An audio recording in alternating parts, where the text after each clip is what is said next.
এখানে দেখতে হবে সুগেন্দুর কোনো ফলোয়ার আছে কিনা। এই গরুটা ক্ষমতায় আসার পরের থেকে বাংলাদেশের বিরুদ্ধে হুমকি দিচ্ছে, যুদ্ধ করব, দখল করে নেবে, এটা তোমার বাপের দেশ, তুমি দখল করে নেবা। আর আমরা যদি বলি আমরা আসাম, ত্রিপুরা, মেঘালয়, সেভেন সিস্টার সব দখল করে নেব, তখন কি বলবা? আমরা তো সেটা বলছি না। আমরা বলি যে আমাদের ঘরে আমাদেরকে শান্তিতে থাকতে দাও, তুমি তোমার ঘরে শান্তিতে থাকো, তোমার ব্যাপারে আমরা কোনো হস্তক্ষেপ করব না, এটা তোমাদের আভ্যন্তরীণ ব্যাপার। কিন্তু তোমরা প্রতিনিয়ত আমাদের আভ্যন্তরীণ ব্যাপারে হস্তক্ষেপ করে যাচ্ছ।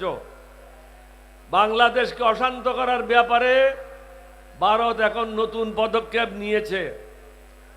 শহীদ রাষ্ট্রপতি জিয়াউর রহমানের সময় কাদের সিদ্দিকী সহ আওয়ামী লীগের অসংখ্য নেতাকর্মী ভারতে আশ্রয় নিয়ে ব্রাহ্মণবাড়িয়া থেকে আরম্ভ করে ময়মনসিংহ পর্যন্ত বর্ডার অস্থিতিশীল করেছিল।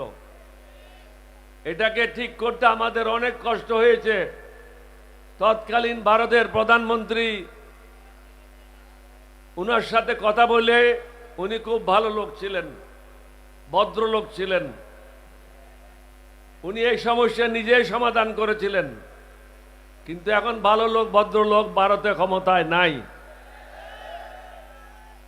মানুষকে, মুসলমানদেরকে নামাজ পড়তে দিচ্ছে না, মসজিদ ভেঙে দিচ্ছে, ঘর বাড়ি জ্বালিয়ে দিচ্ছে। আমরা তো কোরআন মানি, সুন্নাহ মানি, যার কারণে প্রত্যেক ধর্মের মানুষকে আমরা নিরাপত্তা নিশ্চিত করছি।